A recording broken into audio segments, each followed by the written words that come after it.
শ্রোতা, বিগত 3 দিন আগে কাশ্মীরের পহেলগাঁও নামক জায়গার যে জঙ্গি হামলা হয়েছে, এই জঙ্গি হামলাটা বড় দুঃখজনক এবং নিন্দনীয়। তাই আমরা ভারতবর্ষর নাগরিক যারা মারা গেছেন এই হামলার মধ্যে, আমরা সবর শান্তি কামনা করি।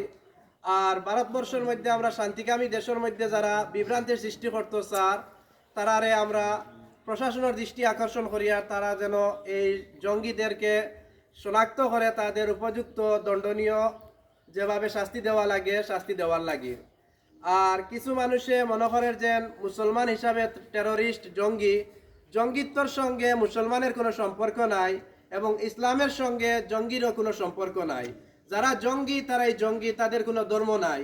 আর যারা মুসলমানের উপরে দোষ দিচ্ছে, আমরা দুঃখ প্রকাশ করছি যে মুসলমান কখনো অন্যর ক্ষতি করতে পারে না, মুসলমানে কখনো অন্য মানুষের দুঃখ দিতে পারে না, যারা করছে তারা কখনো মুসলমান হতে পারে না। আমরা পূর্বদলগ্রাম জামি মসজিদ পরিচালনা কমিটি এবং হামসায়ার পক্ষ থেকে আমরা দুঃখ প্রকাশ করি আর যারা মারা গেছে তাদের আত্মার শান্তি কামনা করি।